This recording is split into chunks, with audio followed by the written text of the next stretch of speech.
Hello and welcome to the Profitable Coach Podcast. I'm your host, Kimberly Rich, and as the founder of the Bold Life Movement and a fellow coach for more than 7 years, I know the challenges that many of you face when launching or growing your coaching business. And I'm here to pull back the curtain on the coaching industry and help you overcome roadblocks to make the impact you were born to make. Each week, I'll be interviewing successful coaches from every corner of the industry to share exactly how they have managed to generate massive impact and income. From strategy to psychology, we cover it all. This show is presented to you by Transformation Academy, a global marketplace of courses and coaching certifications. So whether you are already part of our epic community or you're brand new to this show, if you're ready to learn what it takes to turn your passion for service into a profitable business, then keep listening. You are in the right place. Welcome back to the Profitable Coach Podcast. This is episode 67 with Lily Carden. Lily is the founder of the Feral Mother Movement. She is a solo mom. She is a wordsmith. She is the best kept secret for so many luxury brands based on values. And I just love sharing her story with you today because she's really managed to take her experience from school, from corporate life, and alchemize it into something beautiful where she gets to create an offering for the world that is both fun, unique, novel, and makes a difference. So I won't share any more. I will leave it all to Lily. And I hope that you enjoyed today's conversation where we talk about how to leverage the power of community to really bolster any brand out there. Thanks so much for listening. And without further ado, please welcome the one and only Lily. Welcome back to the Profitable Coach Podcast. I'm so excited to have with me the very unique, the one and only Lily Carden. Lily, welcome to the show. Thank you. I'm so glad to be here. So one of the reasons that I was really excited about sharing your story on the show is because we're both members of a shared mastermind, and I see you as such a leader, a contributor, a wordsmith, a coach. And so I was like, she has such a multifaceted background. I think you'd be unlike any guest that we've had before. So for people who aren't yet familiar with you, do you want to just take us back to the beginning of your entrepreneurial journey? Because you've actually been in this game for kind of a while. Yeah. Okay. Thank you so much for saying all those things as well. And I also see you as a major leader. So my entrepreneurial journey began really when I started working, I went to school for yoga and religion and spiritual texts and creative writing. And it was sort of like, what are you going to do with that? Was always, people were either like, oh, that's so cool, or instantly what are you going to do with that? And I thought I would just be in academia. And I always have known that I can't have a boss. It's just not, I can't live that way. So when I was younger, I thought that meant I should be an academic because then the academy is kind of your boss, but it's not like there's someone being like, are you driving or whatever, revenue, sales, blah, blah, blah. And then when I graduated from school, I was teaching yoga full time. I lived at an intentional community on the Big Island for a little while. And then I landed in Brooklyn because all my siblings were there and I needed work. So I was teaching yoga at some studios in the city. And the one that was closest to my house was going out of business. For some reason, it was going to shutter. And so I went to the owner with a packet of paper, stapled together, with a business plan. Yes. And charged him $12 an hour. Classic. 25. That studio remained open for until last year. They decided to close that, and they opened multiple locations. So we really turned it around. I was just I've been in yoga studios for years. I know how to do this. And I didn't even realize I was doing branding and business consulting and marketing and community building until the rearview mirror of it all.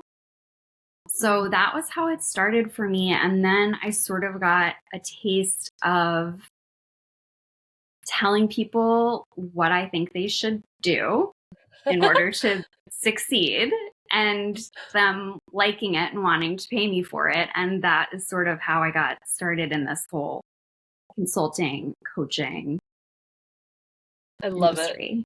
I love it. I'm so curious, what were some of the initial suggestions that you made? I have this story that whatever you helped this business owner to do, coaches can actually apply something really similar inside their own business, even though it's a totally different model.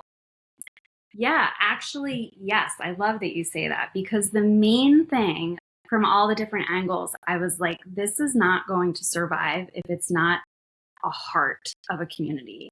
Like, if you want a yoga studio in New York City in 2010, where they were popping up like, weeds. Yeah. You have to identify with, like, you have to be the heartbeat of a community. People have to want to come to you, feel at home here. And so that was a lot of what we did at first. It was painted this like really gray, off-putting blue, huge empty warehouse, and I was like, we have to paint the walls like a just almost white salmon color to like draw people in, like it's inside of a seashell. I love it. And I was like, and these classes need to be cohesive. Everything needs to be leading to this community experience of belonging. And that I think applies to any business with a heartbeat, which are the types of businesses that I really have exclusively worked with. Like, I've never, I've had recruiters for like pharma companies and stuff reach out, and it's just not for me. So a values-led company, whether it's a brick and mortar or more in this ethereal online space, having that community belonging, I think is the foundational piece. Yeah, I couldn't agree more. And I think that that's one of the big selling points of the community that we found ourselves to be a part of. And one of the big selling points of Transformation Academy's Impact Coaching Collective is people on every single call that I facilitate, they're like, these are my people. I just feel like these are the kindest, most helpful, well-meaning people in the world. And so I know that you had kind of an interesting word of mouth boutique consulting business for many years. And I would love to know, like, how did you transition from helping that yoga studio to starting to help these, remind me, what are the different types of businesses that you worked with? They're a little like niche, right? Yeah, it's typically alternative luxury. So like sustainable values based in sustainability, but also in really like, for example, I have one of my favorite clients is a fine jeweler. So she makes like really beautiful high-end luxury precious metals and gemstones. And she infuses it with Reiki and does like magical prayer over it. And the pieces are really meant to be heirloom jewelry for Black femmes that is passed from one generation to the next. And so there's like, on the outside, it looks like fine jewelry because it is, but there's also so much more to it. Yeah. Wow. Or like organic beauty skincare, but it's all like attuned with crystals and, made to be experienced immersively at like Art Basel. So like these sort of really immersive, yummy luxury brands is where I ended up with that. Yeah. Wow, I love it. I feel like one of the cool takeaways that you may have had working with these different companies is this reminder that people will pay a lot of money for things that are really unique. And I think this is one of the missed opportunities a lot of coaches face in the industries, because it's just easier to kind of look like everyone else and to follow in whomever's footsteps, whatever mentor you happen to be choosing at the time. But really, that can be your downfall.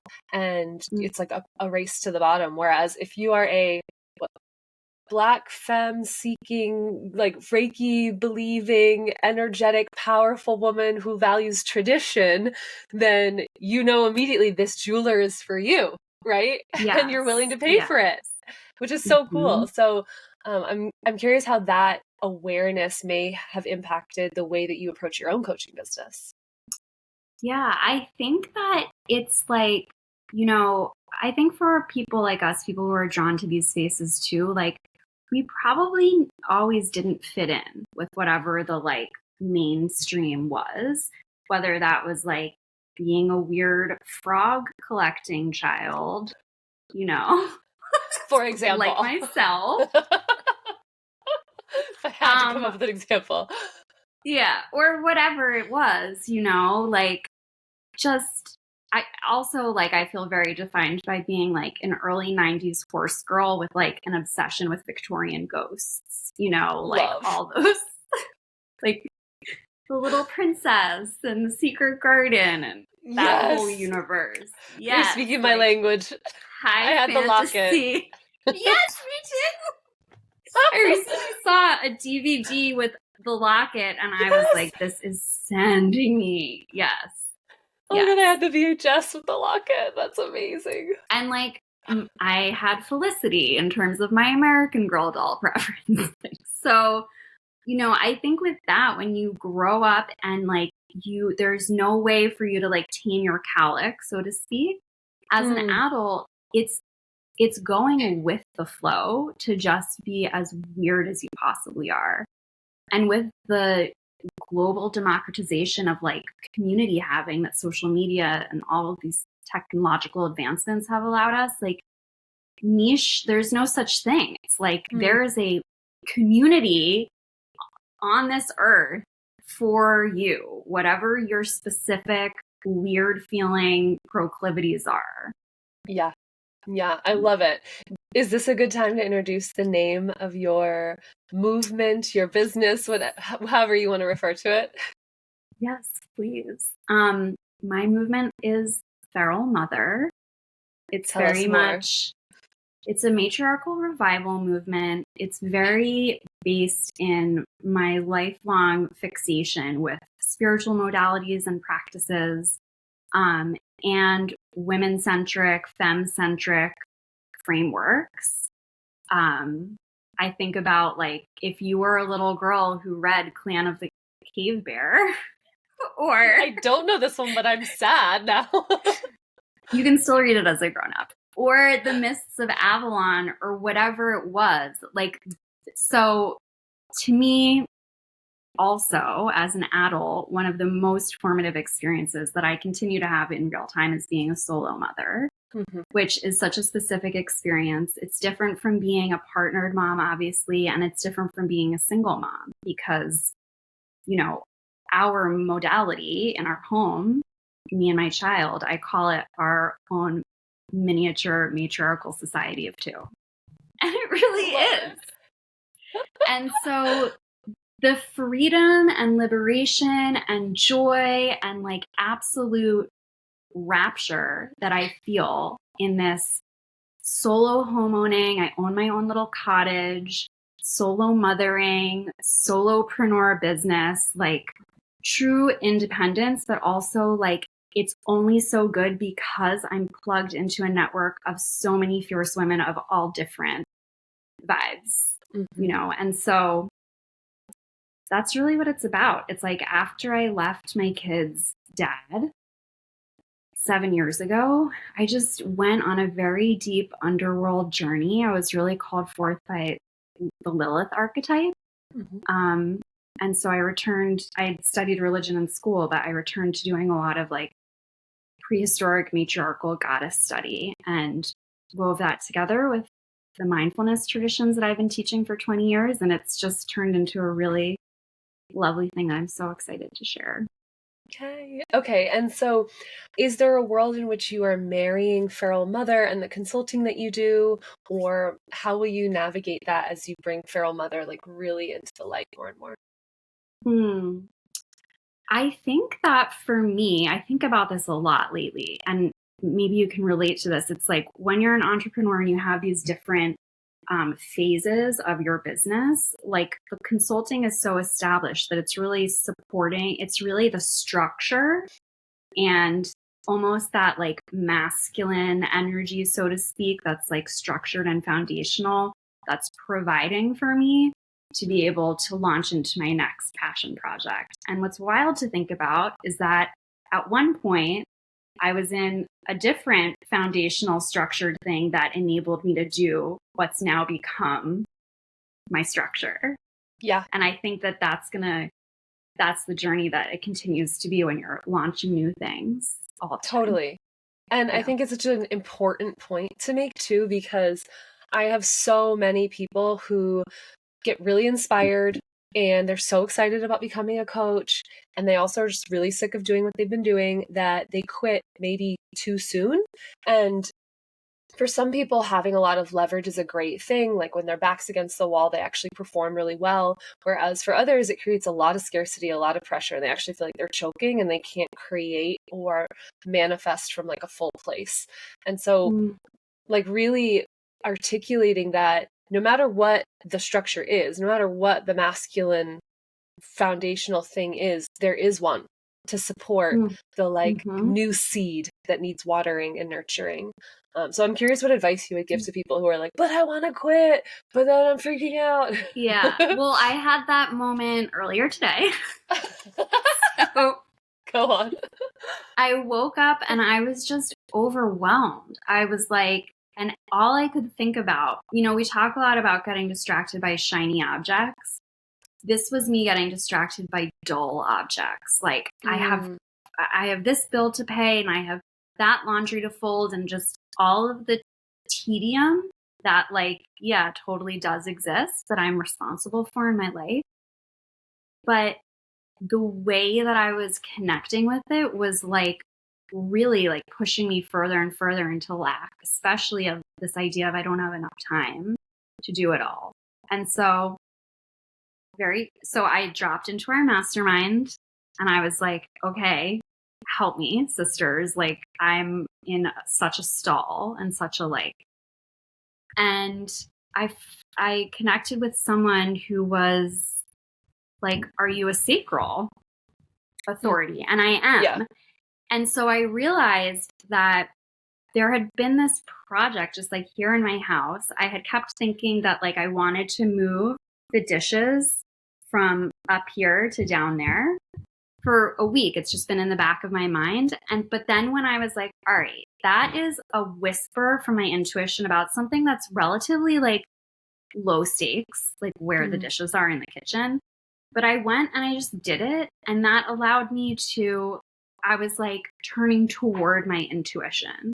And our businesses, when we're entrepreneurs, are definitely from the realm of intuition. So when we get stopped up and then we want to quit, instead of just like follow the next smallest thing that is your inner knowing. And then from there, it was like the dishes, the tea cabinet, but then it expanded into like every aspect. And I was reminded to like take back my time by slowing down even more and like getting into like a little pleasure ritual and just chilling, because this is why I don't have a boss. This is why I don't is so that like this is what we can do. Right. So I think it's just, you can always quit tomorrow. So instead of quitting today, just like slow your roll and get in touch with a little bit of your wisdom as to like, what is the next thing I can do that's maybe not even specifically related to the business, but is rebuilding that trust with yourself. I am in the middle of like some sort of 3 different launches right now.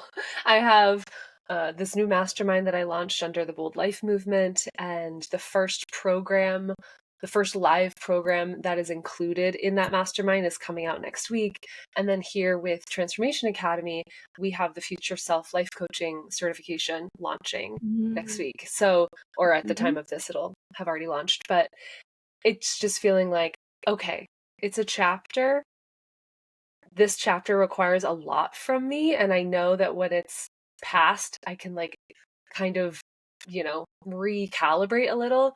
But given that there's a lot on my plate at the moment, how can I, just as you said, still feel slow and spacious with it? How can I be so fully present with each task that they actually go by faster, and I'm able to expand time. And, slow is smooth and smooth is fast. I don't know if you've heard that statement before, but No, it's but I definitely, love it. I know, isn't it? Because it And can feel it's very really rushed. true. I like by the time I was towards the evening of the day, I was like a different person. And I'm like, oh, I was just in a part that is freaking out. And that's not the place that I make decisions from.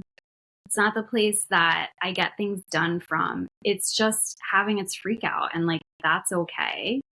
And time really is elastic.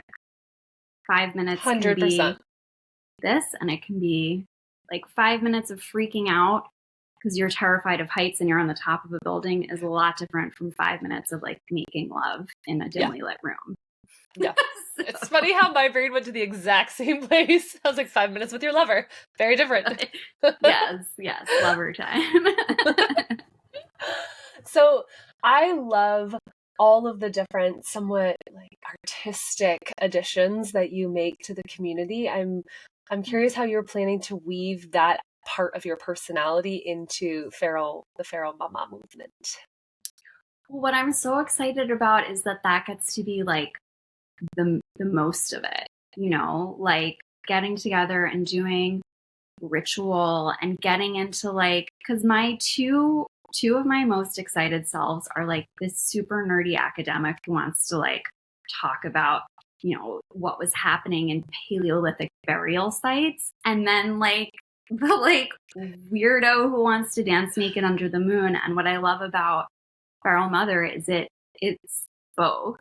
And it was just my 41st birthday, and like in some way or another a bunch of different people said things to me that like alluded to selkies, or my friend gave me a book and I opened up to a random page and it was the selkie. What is a selkie? Now I'm like, a selkie is a mer creature from the northern like Irish land, and they are a human, but they're a seal. But then when they take their skin off, they can be a human, and then they put their seal skin back and they can go back into the sea. And they're often depicted as men stealing their skin and then sort of forcing them to wed and withholding their skin so they can't return to the sea. But it's one of these archetypes that is all about dual nature. And that's kind of what Feral Mother is, because it's like, it's wild, but it's also the most domestic thing you can imagine. And it's our like nerdy headspace, reading glasses on self, but it's also like ritual, like slowly getting naked with the candles going, So I think that I'm really excited for this project because I get to bring forward those two main archetypes within myself. Who would you say is your ideal client for joining Feral Mother? Just, I feel like it's hard for me to identify an ideal client all the time because I'm like, it's just like whoever's fucking like yummy and delicious and down. And I can't even begin to imagine who she is, like where she lives or what her income is or anything, because it could really be anyone. It's an energy of just being so in your like matrifocal, empowered, irreverent, we're going to do it our way. And it's sacred and also kind of just, the everyday sacred. So I love that. I mean, it's really more of an energy than a person, However, all the things you just said, I heard who your ideal client is. Someone who values sacredness, someone who wants ritual to be not this sporadic thing, but like a built-in part of your life. Someone who resonates with irreverence and power, but also softness and femininity and like, loving on the senses and adorning and spoiling, and also maybe some fierceness. Like I got all of that. Yeah, exactly. And anyone else who is like, that's me, I'm so multifaceted, I'm all these things, can resonate and can be magnetized to that container. And I wanted to highlight that because for people who are listening that are really resistant to having a niche. I mean, Lily's story here was that she doesn't have a niche, and yet I heard who her person is. So just like dropping into, why are you doing this? What is the flavor of what you're creating? Because people who are like, I love that flavor. That's my favorite flavor. Or, I could never pick a favorite flavor. I like all these flavors too. They're going to resonate with you. So just being authentically open to sharing what it is that you're creating, people are going to resonate. Love it. Yeah. So as an entrepreneur, as a consultant to other entrepreneurs, what do you think are some common pitfalls that coaches who are struggling to bring in the right clients are probably making? Okay. I really think that one of them is just thinking too much. Is this word right? Is this color right? Does my grid look good? It's like none of those things matter at all. No one little thing matters. It's like action is really important with whatever your business is. Like, yeah, you can raise the prices today, or you can do it next week. It doesn't matter. You're the CEO. Just choose. And I think we all sort of get stuck in the weeds from time to time. And that can be one of the big things that then it's like, how can someone find you if you're, in drafts mode with your entire business and life, essentially? And then the other thing really is what we spoke to earlier, where it's like looking like a template. Whoever made that template look like something you want to emulate, they're the person who created that, and it works for them because it actually represents the brand. So like if I'm selling fine jewelry, I'm not going to use like a hyper successful organic fast casual dining experience because that is like the polar opposite. It's like, yeah, they're both sort of luxury and organic land, but one is like a timepiece that you're going to wear forever. And the other is like something you're going to do on a Monday without even thinking about it after soccer practice or whatever. So, it's nice to have like lots and lots of brands you think are beautiful, that you're inspired by, that like you like to look at in a curatorial way. And it's also really important to not make your shit look just like someone else's stuff, because there's not room for two of that person. Yeah. And why would you want to? It really clogs the wheels. Yeah, I totally agree. One of the things that really fascinated me about your story is the word of mouth like process that people have used to find you. And I remember on many of our mastermind calls, it's like, well, I don't really have a presence. Like I'm kind of a secret, And so I'm curious what elements of the consulting business and how you grew that you're planning to apply to Feral Mother, or that you could advise people who are like, I don't want to have a presence. I want to be this like best kept secret. What tips would you give? Well, the thing about being a secret and being word of mouth is most of the time I'm like, I think I'm afraid of taking up too much space. So I'm just like, just refer me out, so I'm like, I don't know if it's a superpower or a shadow or like all things. It's a little bit of both. Yeah.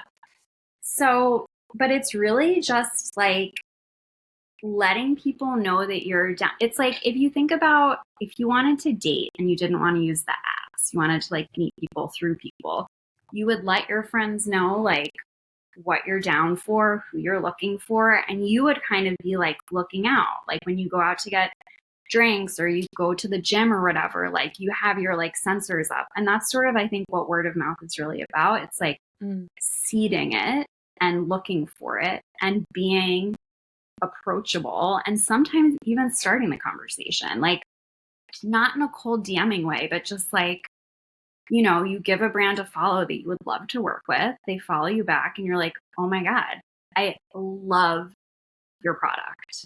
I'm obsessed with it. If you ever need let me know. That can maybe be like a longer, it's not like one message because people are like, wait, what? What do you want me to do?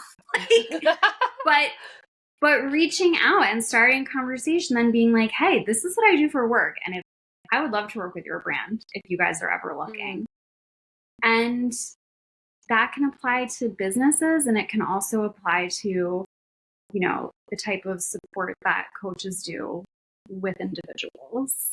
And so how would you make that look if you were employing the same concept but with a person? Yeah, I think just like, it's a little bit different, I will admit, because with business, you can always just go to the ROI. Like, hey, I've noticed that your rates could be blah, blah, blah, blah, blah. Let's improve that. But when we think about the work that we do, it's transformation for a reason. There's also like a return on your life. So I think it's what people talk about all the time of like, lead with the transformation, lead with the experiential result. With business, it always comes down to like money. But with our life, our currencies, our quality of life are going to be, being in good shape, eating well, feeling good, having a beautiful relationship with your lover, whatever it is, like those things are, I would say, probably more important to the individual than money even is to a business, if you can say that. Yeah. No, that resonates, because I think that, just being, and our mentor says this all the time, like, you're the walking billboard. Like, be the embodiment of what it is that you teach about, that you want to help with. And so if you're not, then that's kind of your clue to go back to the drawing board, to get re-inspired, to like pour into yourself. And by pouring into yourself, you'll inevitably like become that light that attracts everyone to the flame. And if you're constantly like, like trying to go out there, where are the clients? What should I do? Then we're sort of missing the mark. And that is, it all starts with the energy. Like, what's the energy that you have for yourself, for what you're creating? Are you in love with the idea of what you're creating? With the type of people that you serve? Because if you're in love with the type of people that you want to serve, they're going to feel that when they meet you, if it's a match. Yes, 100%. And that's the thing, is like, what the people who you're closest to in your life, who love you and see you the most, like the thing that they come to you for and the thing that you get lit up sharing with your loved ones, like that's probably a clue as to what your niche and your purpose really is. Yeah. 100%. I'm an Enneagram 7, and like the joke is that the shadow of an Enneagram 7 is they don't see their shadow as a shadow. It's like overly optimistic. They're really enthusiastic. They're fun. And I had someone who attended and also assisted at my recent retreat tell me in person a couple months later, I think that I met you so that I would have more fun in my life. Like, I think that's why I called you into my life. And I was like, this is my legacy. Like, yes. That's all that I want. That's so good. And then a lot of the other feedback that I got from retreat attendees were like, I just had to meet you to know if this is really how you are, or if you're just like putting it on for trainings, this is how you are on Zoom. They're like, no, this is really just how you are. And I'm like, yeah. What you see is what you get. That's common feedback, I think, when people are in their, like, because with our shared mentor, like it's the, or with, and people say that to me where they're like, oh, this is like legit your vibe. And it's like, yeah. And when you truly are being so authentic, it is almost a little unbelievable because people are weird and different from each other. Yeah. And so many people, I think, are so used to wearing masks that to be around someone who is truly authentic can actually be a little confronting for some people, because they're like, whoa, it's true. Where am I not being authentic? Sure. I mean, I shared this on the podcast that I did with Shoshana, but when I first met her, I was so triggered by her because she was a natural embodiment of parts of myself that I had been suppressing. And it took a full year and having her on this podcast later for me to be like, oh, wait, no, I actually like want that. And this is so helpful. Actually, same. I remember the first time I saw her, one of my best friends sent me like a story of hers or something in the way beginning of her business. And she was like, I think this person's too successful for me. I'm triggered. And I was like, yeah, me too. And then and then when I stepped away from the conversation, I was like, and now I'm in. Like, I'm triggered as fuck. And I'm returning to this. And good for you. It took me a full year.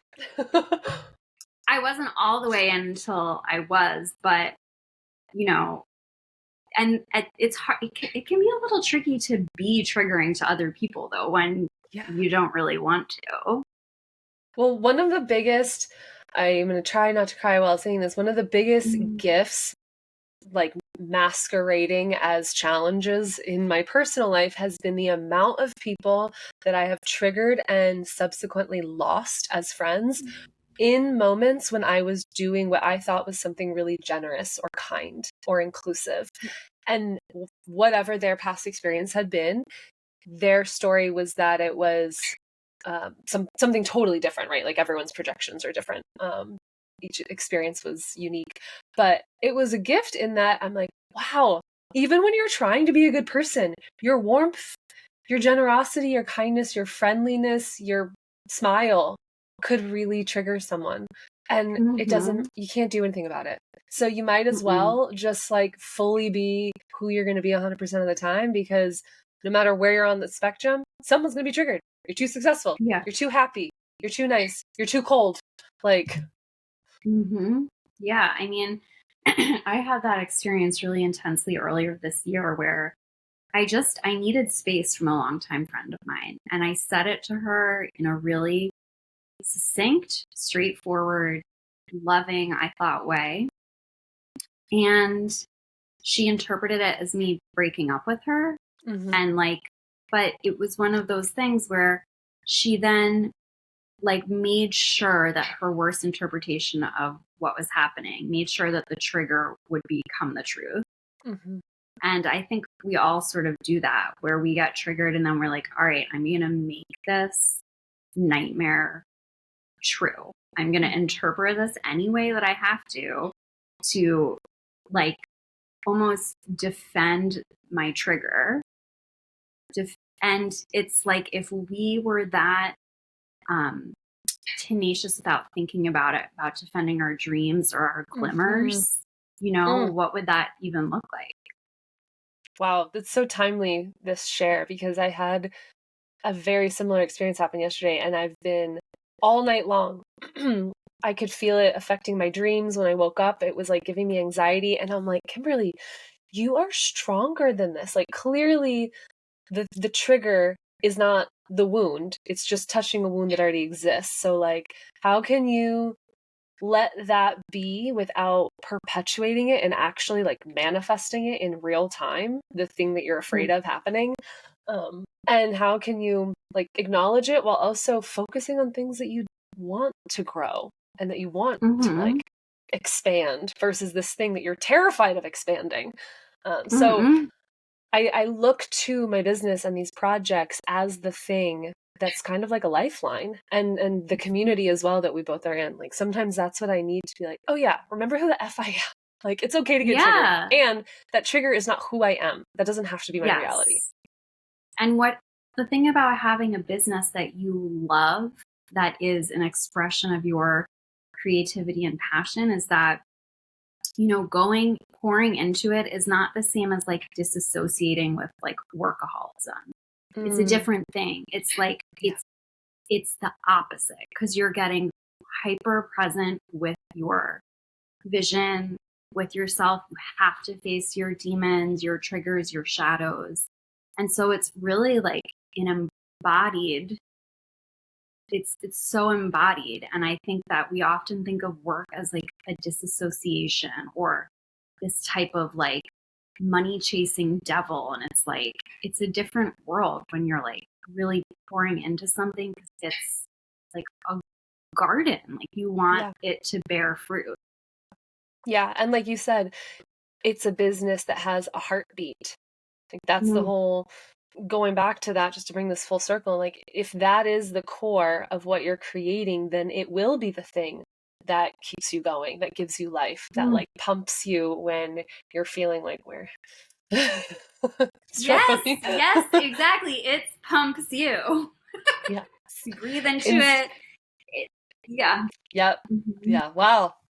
Love what we did there. Me too. Lily, tell us, going back to when you were first starting your coaching business, what do you wish you had known?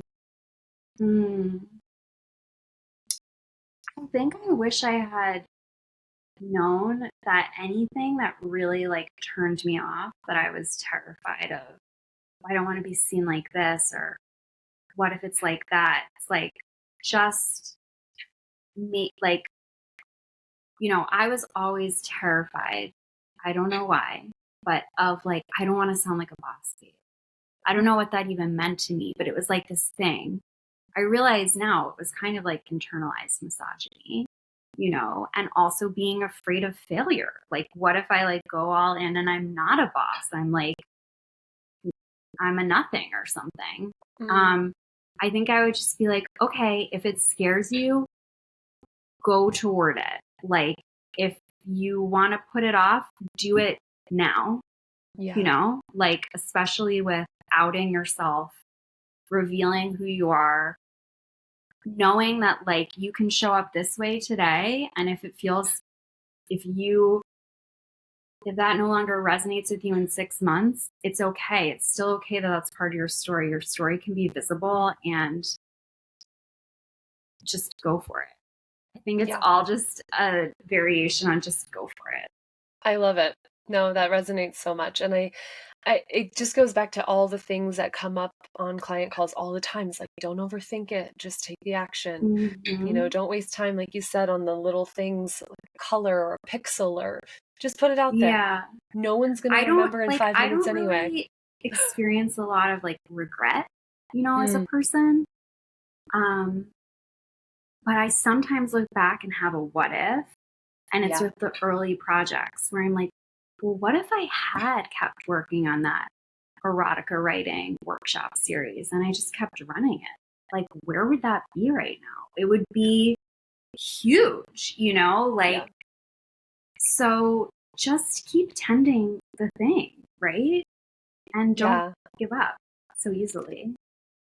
I gave a TEDx talk a few years back called The Antidote to Regret. And one of the statistics that I share is people interviewed at like on their deathbed, late stage in life, more people reported having regret for the things that they didn't do than the things that they did, like by an astronomical number.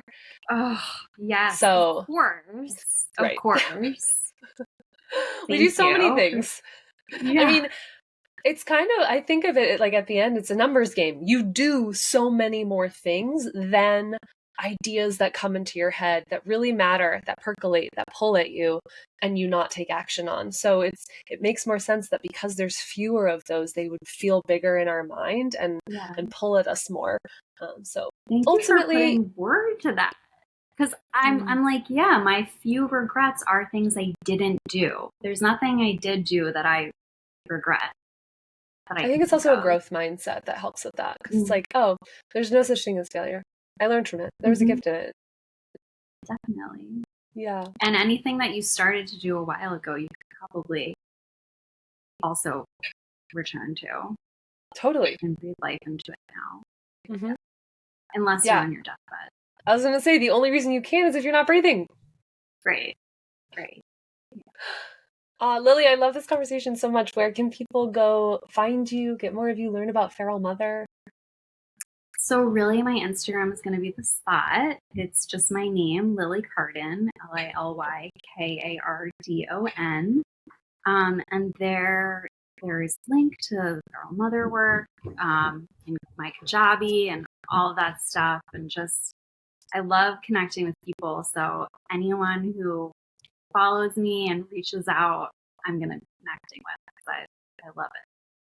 Beautiful. Yeah, I can vouch for that. She's one of the most participatory, supportive individuals in the community that we're a part of. So go follow Lily, check her out, and just sending you big hugs. Can't wait to see you in person in April. Yes. It's going to be so fun. Thank you so much, Kimberly. This was such a delight. Love you. Thank you so much to Lily Carden, and thank you to all of you listeners for tuning into today's episode.